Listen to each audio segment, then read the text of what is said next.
Yo guys, how's it going? AK Moto here. We have some interesting work to do on the 125. I'm super pumped for it because it is going to be sick. So yeah, enjoy the video. Like if you like the video, subscribe if you want to see some more content just like this. Yeah, enjoy the video. If you haven't read the title, we are going to be installing some pretty sick parts on the 125 today. Here we have some pretty neat parts. So they're by Boyesen. I am supported by them. Not completely like sponsored, but I have applied for the right support and I did get it. So I did get a discount on these beautiful parts. First one we're going to be installing is this little Boyesen ignition cover. The main reason is because this stock one right here is plastic, and well, it's plastic. What more do you have to say about that? It's plastic, as you can tell. So if you're in a moto or something and you fall over and a rock hits this, it could bust it right open, and that would not be good. And it could fall into pieces, and yeah, dirt can get in your ignition. That just wouldn't be fun at all. So we're gonna be replacing that, and it's also a little bit of bling, but hey, I mean, if they're gonna support us, might as well support them as well. So yeah, and it wasn't that expensive, especially with our discount. So yeah, let's get that going. Also, we're gonna drain the oil. The oil is not dirty in this bike. Just wanted to let you guys know. But I'm not sure if there's oil behind here or not. So I'm just not gonna take any risks and just pull the oil out anyway. We'll put it back in, of course. Find a drain plug here. Oh, that's tightening. Of course, I'd never put my drain plugs on too tight. I always like to run them loose because you really don't need a lot of torque on them. You really don't. This oil does have one ride, a very short ride, actually. So I did not expect it to be super dirty. Got a little bit of dirt. And I'm drain can, so we're just gonna wash that out here. Wipe it out. Don't worry, anything contaminating our oil. Right. And of course, just in case you didn't know, I change my transmission oil every 4 hours. Of running time on the bike, not like every weekend. There we go. Got a little bit on our fingers, but that's all right. It's all good. I know it's pretty good. Obviously it's dark. That's just because of the clutch plates. And if you have something like a YZ125 or any other smaller bore 2-strokes, you will notice your oil does look pretty dark. Your transmission oil does look pretty dark after one ride. That's nothing to worry about. That's just purely the clutch plates. So yeah. Over here, here's our new, right here. Here's our new ignition cover. Pretty sweet. It's gonna work just as good. Going this way. So we want to be going this way. So let's just check if we can maybe, oh look. Alright, never mind. Luckily, these come nice and loose from the factory. Now, some bikes, some manufacturers, or not manufacturers, sorry. Some dealers will actually go through and tighten these, check them, that's what they're supposed to do. But some dealers tend to check over these and over-tighten the heck out of them, which is very bad. So, yeah. It's nice to know that they were nice and loose, and we'll take note of that when you put them back in, not to over-tighten them. And they all seem to be the same length as well. Yeah, they're all generally the same length. Alright, let's move our drink down a little bit here, just in case. Now, it does not seem that any oil is coming out. So, that tells us no oil is stored in this section of the motor. Actually, I lied. No, I lied again. Yeah, it does not seem that oil is stored in this part of the motor, so that's good. Good to know, good to know. Very important, we got all our screws.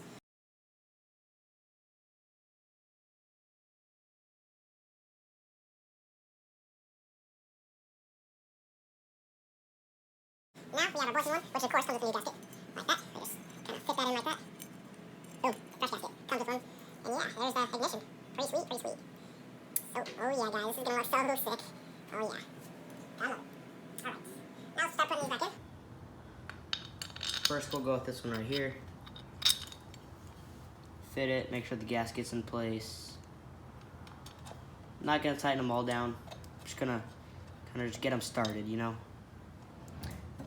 There's a little tab that this side of the ignition cover fits into. Yep, just like that. Make sure the gasket's in place correctly. You know, just gonna tighten this a little more. Oh, not even tightening, are we? Nope, we're spinning it the wrong way. Are we? No, we're not. What am I doing? Oh yeah, the gasket's in the way. Yeah, you guys know me. Alright, so, there we go. That's better. Or maybe not. This is so easy to do, and I'm finding a way to mess it up, guys. Oh, man. And I have to put on some red valve after this. This is going to be very, very fun, isn't it, guys? So, get that lined, get this little tab here that fits into the lines. Boom, all good. Now let's put on the next screw. Just like that. Not gonna tighten them much, just kind of have them in place, just so our gasket lines up. Boom, and last one down there, boom. Sweet. Looks fresh, fresh. Now, just gonna... So, now that we know it doesn't contain any oil, that's probably why the manufacturer put a plastic one. But it's good to have this one in here, a metal one, an aluminum one, a lightweight. Because, well, for one, it's lightweight. It wouldn't add much weight. Two, you really wouldn't want to have this breaking into, like the stock one. You wouldn't want to have the stock plastic one breaking and tripping mid-moto, and then your ignition's exposed right there. That would not be good at all. So, well, it's one less thing to break. And of course, it looks cool, and I want to really just kind of, not necessarily show off, but just represent their company. Not represent it, but you get the point. Spread the word, Boyesen Factory Racing. Now again, of course, you don't want to tighten these too much because it is just the ignition cover. Sure, there are torque specs for this, but I'm just going to lightly tighten them down. So, bring on the screwdriver and just lightly tighten them, just to let us know. You don't need to do anything more than that, because that's how they work from the factory. Just doing the hammer just to make sure the screwdriver's all the way in there. Boom. Get this one. Be careful. Strip the screw out, boom. Because most of the time when screws strip out, it's from tightening, not loosening. Boom, there we go. Oh my gosh, this thing's so cool. Guys, this thing looks very fresh. Very, very fresh. Just, oh yeah, guys. Here, let's get you off the tripod here. Oh yeah, that looks factory. Looks so much better than our boring plastic one over here. Look at that. Gives it some nice style. And of course, representing a company that is supporting us. Yeah, yeah. Looks sweet. Next, we're gonna install a rad valve, but before we do that, we're gonna put this oil back in the bike. And, actually, to get to this area of the bike, we're actually gonna have to disassemble the subframe. Alright guys, so this may not be the best idea in the world, but what we're gonna do is, we're just gonna unscrew this little Phillip plug and just pour it directly in using a funnel, instead of using like a ratio right or anything. So yeah, let's get the stuff ready. Okay guys, now we're gonna put the oil back. This might be a little risky. Here, we're just gonna make sure drain bolt's good. Just one more time. Yeah, it's good. So, we're just gonna put this oil back in. Make sure there's no little plastic trunks or anything. Nope, thought there was a plastic trunk in there, guys. So, we're just gonna throw this oil back in the bike, and luckily this drain pan has a little, tiny little thing where you can pour it back in. Will not last forever. It's not renewable. Sorry, you can't talk right now. It's not renewable. So, guys, it's alright if we reuse it. It only has one ride on it. Yeah, it's not getting cool, guys. Calm down. So, get the last little bits out. There we go. A little bit more.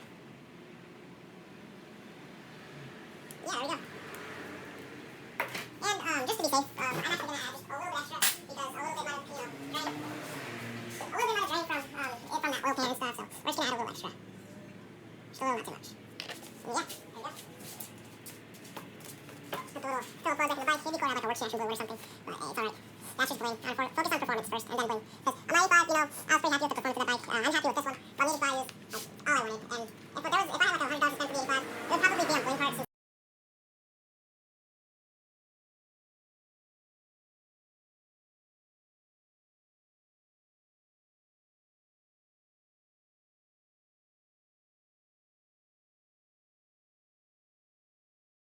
Now we're gonna try to pull the subframe off to install our new Boyesen Rad valve.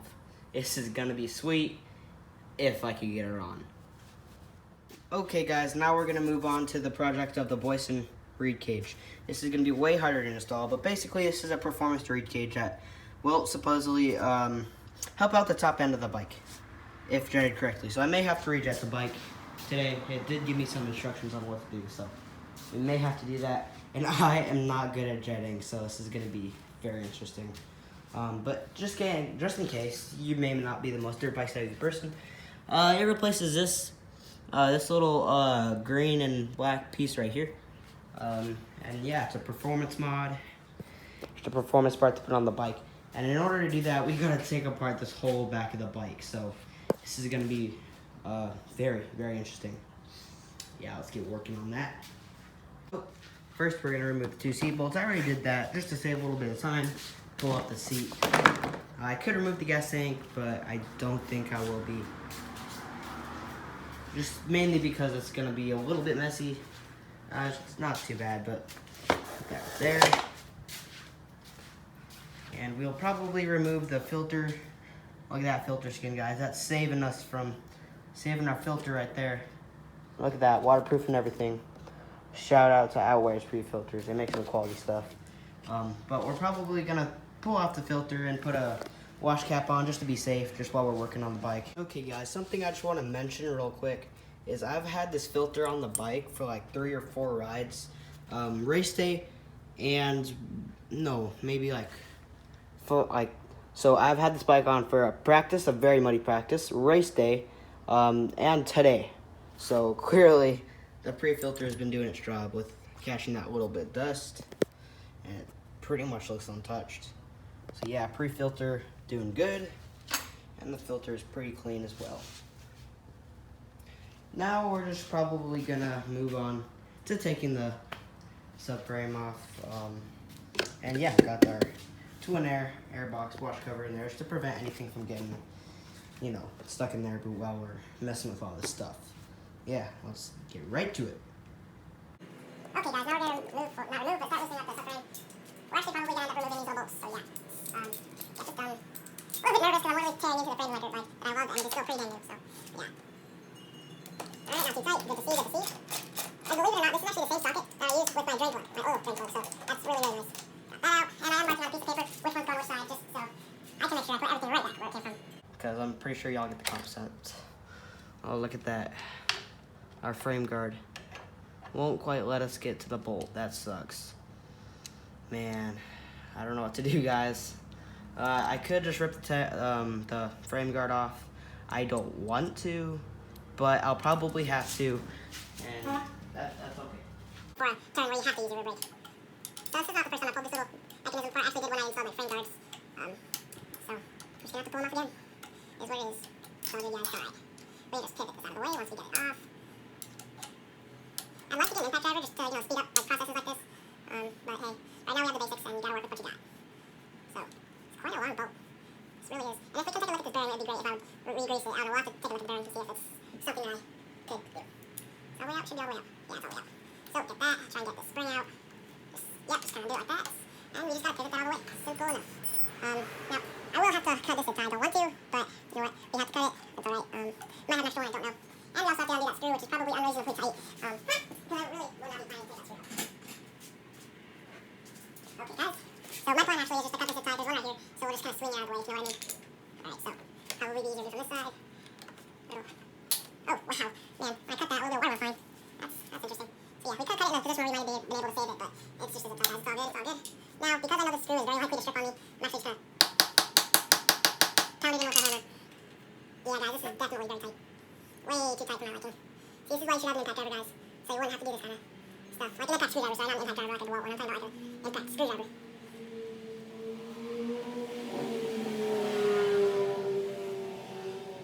Make sure you're careful not to strip the screw out. That's the last thing I want to do. Just take our time, take our time. Don't want to rush this. For something like this, I can actually bust out my drill. I just have a basic casting drill, nothing nice. But it gets the job done, and when it comes to little screws like that, it'll work just fine.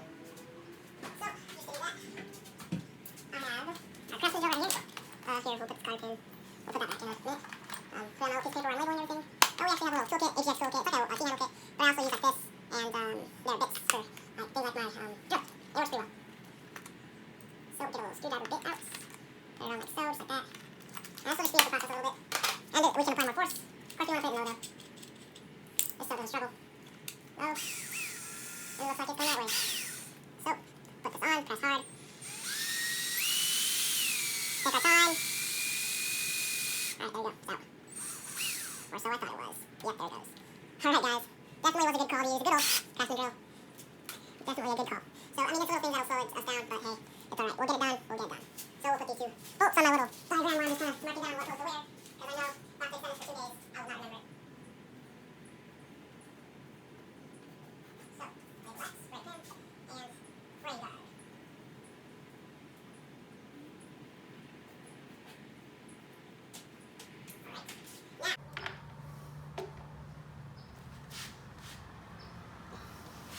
This one might be a little bit tighter. There we go, not too bad. Sorry guys, I am wearing sandals, but hey, it's hot out here, and I'm just kind of chilling here in the garage. It's all good. It's all good.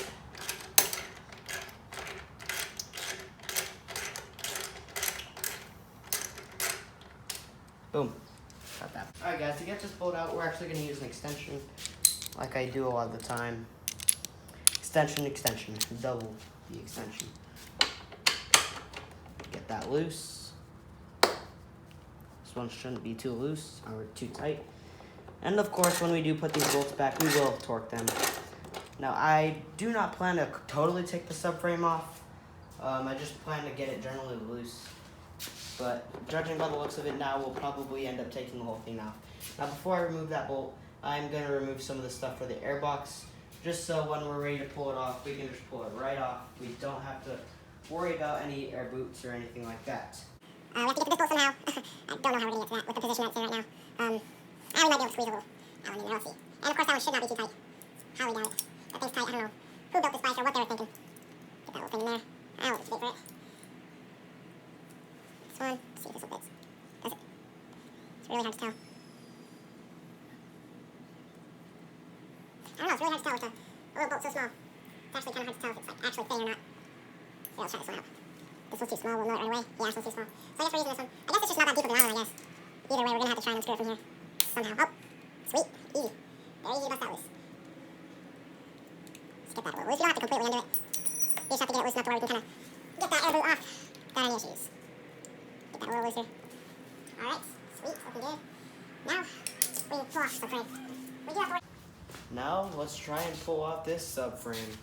Let's try not to break anything in the process as well. But the exhaust seal will just have to kind of slip off. I'm not sure how I deal with that though. Seems like the airbox boot does not want to break free, does it? There we go. Just had to kind of shimmy that on out. There it is, guys. Guys, look at this. This is weird. I'm not used to this. I can literally carry around the back of my bike. This is weird, man. This is so weird. I love it though. This is funny. I'm carrying the back of my dirt bike. There's the exhaust. Oh gosh. This is funny. This is just funny. There's no other word to describe it. I don't know where to set this down because my exhaust is right there. And I got a piece down there. Shoot. I guess we'll just have to set it between these. All right, guys. So here's where the air goes into the carb, and checking it. And it's pretty clean. I mean, there's a little bit of air filter grease we might want to take note of, but I mean, it's pretty clean, which is very good because then we know we've been cleaning our air filter. You know what? Pretty well. We'll just be careful not to get any dirt in there while we're working on the bike, or bolts or water or any of that kind of stuff. So basically, we have to try and take off this carburetor by undoing this bolt right here. Wouldn't be surprised if a little bit of gas leaks, but that's all right. We'll take care of that. But we gotta loosen up this bolt, pull off the carburetor, and there, exposed, will be the reeds. So yeah, let's try and do that. Yeah, see if we need like a kid's towel or something. Man, guys, already charging our bike. There we go. See the paper towel so we don't destroy our fingers in the process. Start doing that. And actually, 1 second. Trying to wiggle this carburetor out, and yeah, that's not really wanting to budge a whole lot. There we go. Got a little bit of water on our choke here. Don't worry about that. So we're just gonna pull it up and out of the way to the best we can. And there is our reed cage. sitting right here. Awesome. Let's go down here. Yeah, there we go. Alright, so, stuck right. So, let's just check which way we're going here on this little plastic bolt. That's tightening. That's loosening. Alright, tightening. Loosening. Right. Let's loosen this bad boy up. These probably are going to be a little tighter because, well, I mean, it's the reeds, and you don't want your reeds falling off. But not too bad. Not too bad at all. And they will have a gasket, so you really don't want to over-tighten it because it does have a gasket. Alright, top one. Yeah, come on. Come on, yeah, there we go. Just gotta break those loose. There we go. Now let's get our little socket. So far, no gas or anything spilled, so that's definitely a good thing. Here, just kind of get that in there. Got a little extension for a little bit of grit. Wow, and just kind of loosen that. Now, when I get to the other side, we will have a lot less room to work, so that's going to definitely be a challenge. But that's alright, guys, we'll overcome it. So, this one was the top one. So, bottom down here. Let's just check just to make sure the top and the bottom are the same sizes. Just gonna undo this. Might not. Let's see. Yep, top and the bottom are the same sizes. I mean, I don't know why they wouldn't be, but yeah, it makes sense. Ooh, feel into the engine there. Whoa. Oh my gosh, that's the inside of our engine. This is so cool. Let's see if we can move the car out of the way here a little bit. Just a little bit. Try not to break anything in the process. Oh, broke something. No, I'm just kidding. Wouldn't be surprised if I did break something there because of the way I'm manhandling this carburetor. Alright, let's try and just barely. Oh man, if this wrench fits in here, craftsman or whoever decided to design this section of the bike. Oh man, if this fits, this will be amazing. This is. Oh man, we barely have any clearance between the frame, guys. This is crazy. Here, focus on in on this. Look at that, guys. We're pretty much even with the frame there. Guys, this is insane. Look at that. Here, let's try and get the camera up a little bit more. Too much. No. Right, yep, enough. Alright, so there's our socket down there. You see it just trying to barely squeeze on that little bolt. I don't know, guys. Might have to just. You know what am I doing? What am I doing? Do you know why I'm saying what am I doing? Because I genuinely do not know why I'm trying to do that. Because, well, we could just do this. Come on now. Oh man, what are we doing? Don't know. Should I be working on this right now? No. It's alright, guys. We'll learn together. I know you guys are probably just screaming at me behind your screen right now. It's alright. I don't mind one bit. I know I'm gonna hurt myself if I keep just doing this. Okay, click one more time. Yeah, it would be a little bit easier to remove the F8, but I mean, honestly, nah, I don't need to. No need. Well, a breaker bar would be nice. Just genuinely speaking. There we go. And try not to break our choke knob. Alright, let's get this loose. Yay! We're not destroying a dirt bike. Or maybe we are, I don't know. And keep in mind, even after I get this on, I will have to rejet the bike today. All in a hard day's work. But of course, we don't have to finish it today. I have 2 more days to finish this, so that's okay. If we don't finish this today, that is A-okay. And I'm running stuck. Uh-oh. Only on AK Moto will you see non-professional mechanic work. No, I'm sure you can see it pretty much anywhere on YouTube. Or not anywhere. Honestly, there's a lot of good mechanics that I respect a lot, and that I just love. Like Cameron Manila. If you're watching this, I highly doubt you're not. But if you are, for some reason, some odd reason, I'm just speechless. Because if you guys don't know who Cameron Manila is, he is a dirt bike YouTuber. Yes, dirt bikes, and he mainly works on them. He does some great work with his dirt bikes and his CR250 build that's going on right now. Huge fan of him. Just in case you for some reason can't tell as I go on a rant about him. No. Oof. Yeah, we lost that one. Just gotta try. We could, I mean, I'm telling y'all, if we did take the shock off, this would make it a little bit easier, but we really don't need to, guys. Let's be honest, we really don't need to. Alright, just kind of fit my hand through there. And I'm sorry if this video is going to be very long. I'll probably try and cut it just so I don't waste you guys' time. But I mean, if you are still watching to this point in the video, I mean, you're a real one. You are a real fan. You deserve a sticker. I'll give you a sticker. I don't have any stickers, but it's great to be buy yourself a sticker. You deserve it. Just try and work the wrench in here. Come on, yeah, there we go. Yeah, so slowly getting easier. No, this is not getting any easier. Let's just announce that right now, as we try not to strip out this bolt while we loosen it. Because it's very easy to strip out bolts, and I hate to strip out this one right here. Come on. Can't tell if it's just because it's touching. Nope, we're fine. Right. Not a lot of leverage room with this little wrench. Yeah, this one might be a little harder, guys. Uh-oh. Yeah, this is a very, very awkward position after working with my hands. So, sure. Take out this reed block. That's if we could kind of just wiggle it out with the carburetor in the way. We'll make it work, guys. We'll make it work. Alright, just wiggle this bad boy out. Oh, no. Oh, gosh. Alright, get that piece out. I'm pretty sure we're going to need to reuse this piece. And there's a little bit of gasoline on it. That is A-okay, because we have a little towel right here. Boom. And it sits like that, so we'll put it down like that. Alright, so we have this little exhaust bridge. Nope, this is the reeds. Sweet. Try not to damage these as we take them out. I wonder if these are carbon fiber. Carbon fiber, no!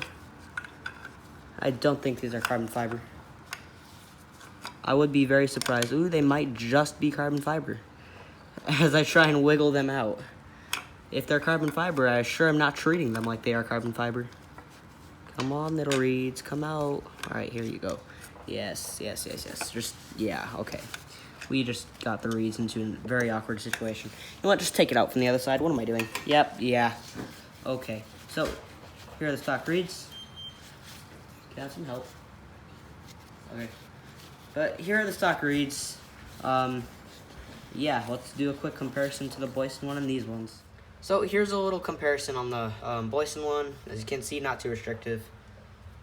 Here's a stock one. I'll upload a video about this. It'll be on the end screen. But yeah, it's pretty restrictive. I'll upload a full video on these comparisons. Yeah, I'll be on the end screen at the end of the video. Or first link in the description, whichever one. Alright guys, now we're gonna move on to installing our new Boyesen reeds. Slips in there. Find a place where you can let it rest on. Here, we'll just try to slip it right on, why not? Shoot, is this thing the wrong way? You betcha it's in the wrong way. Alright. Have to flip that around, just ignore that. Ignore that completely ever happened. Let's try and put it in there. Let's move the carb a little bit, if we can. Maybe not, that's cool too. Just kind of wiggle this thing in place. Try not to chip it. Try not to damage it, and we're in.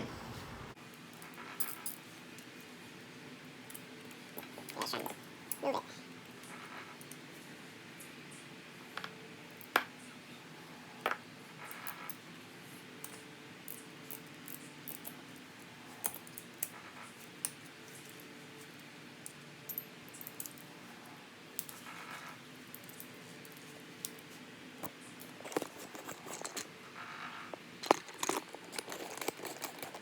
Position. Make sure the carb's pretty much straight with the rest of the engine. Now we can start tightening this down. Of course, again, don't want to over tighten it. Just want to get it good.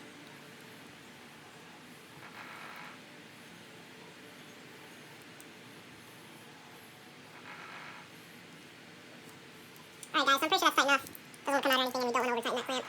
There we go, looking good. Now we can... Alright guys, now we're going to put the subframe on. I might end up skipping a lot of this because you guys pretty much saw the process to put it on, and I'm running out of time here because my phone battery's dying and I used my phone to record and yeah, all that good stuff. And I'm pretty sure you guys already get the point of putting a subframe on, you know.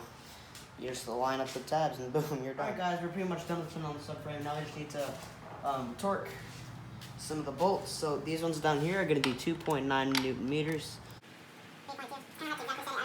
Super nice torque wrench or anything, but this one's just going to be a little bit tighter. There we go, that's probably way more than 3.2, so, but that's okay, we'll probably be shining into this thing. Alright guys, we threw on the rear subframe, tightened down the clamp and everything. We put the air filter in without the pre-filter because I don't plan to ride it anytime soon, but we're going to start it up, see if it runs, and see how well she does run. Let's hope that gas doesn't go everywhere. Nope. And the rear brake pedal and like frame guard and stuff are still kind of off the bike. But wow, that makes an interesting sound. I'm just not used to having the airbox being right there in front of my face, you know. So I'm not used to hearing it suck in there like that.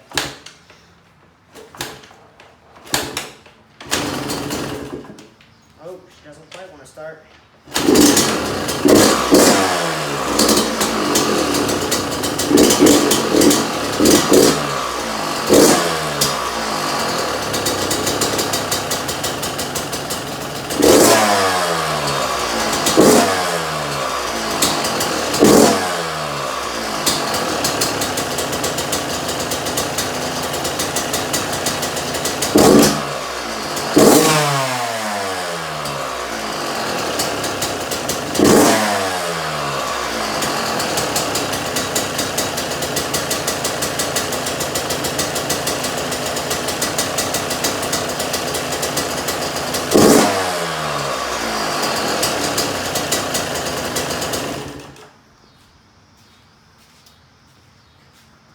Alright, so as you guys heard, I started up there, and I was like playing with the throttle and stuff just to see how the jetting is and where we're at. It's actually not bad. I was thinking that it'd be terrible. It'd be going wah wah, you know. But I mean, it still is really snappy. There were a few little instances where it bogged a little bit. It could be because it was cold, but we won't truly know if it's jetted properly until, you know, we make it out to the track and stuff, and we can test it out there. And I mean, we can do a little bit of jetting work at the track if we really wanted to. But yeah, it's running good. No issues so far. Yeah, looking good. Alright guys, so I went in, it's the next day. Doesn't seem like it, but it's the next day. I threw on the seat, got everything just generally bolted back together, got the brake pedal and stuff, the exhaust clamp and all that good stuff. So yeah, we're pretty much done with this video. Yeah, we're gonna be testing this out. Well, today is Sunday, so next weekend we will go to test this out. This is gonna be pretty sick. There is a little bit of a chance we might go on Monday. It'll probably be rainy, but hey, probably not. It is what it is. So yeah, we're pretty much done for today. I gotta throw a little bit of lube on the chain and a little WD-40 in some spots, but I mean, other than that, she's all good to go. Maybe throw a little SC1 on the plastics later, but that's all little stuff I can do before I ride. But I mean, guys, she's looking factory. You go on this side and it's like, oh man, this is a factory bike. You got the ignition cover, you got that rad valve, and then you walk over on this side of the bike, it's like, oh hey, stock YZ125. And then you walk over on this side, it's like, oh hey, it's a factory YZ125. So yeah, super pumped to try this out. This is gonna be the first power mod. Cause like when you think of power mods on dirt bike, you really don't think of, like, a lot of people new to the sport will think of, oh, maybe an exhaust. But no, there are definitely a lot more options, like, you know, these little rad valves. So yeah, we'll definitely try. I'm very, very excited to try this out. It'd be cool to get like a custom head. I don't think they make that many for YZ125, so maybe if I ever have to do like a top end, if this thing blows or something, we can do that. But I mean, yeah, it looks sweet. I might want to get a new case saver, like maybe a Zeta Racing one, cause that's just about the only company I see that makes one. Because this one's only plastic, and you know, if we're gonna have the strong stuff, we might as well have it everywhere instead of weak little plastic, strong ignition cover, you know. So I'll probably go with like a Zeta Racing one, because it's pretty much the only company I've seen that makes one for this bike. But yeah, might want to get one of those just in case somehow my chain breaks and everything goes terrible. I mean, it's a 125. It's very unlikely to actually end up breaking a chain. I maintain my chain a lot. I probably wouldn't let it get to that point, but yeah, guys. There's the bike. So I hope you guys have enjoyed the video. I'll see you guys, oh, kind of blurry, in the next one. Peace. Oh yeah, and huge thanks to Boyesen Factory Racing for supporting me and my riding. See you guys in the next.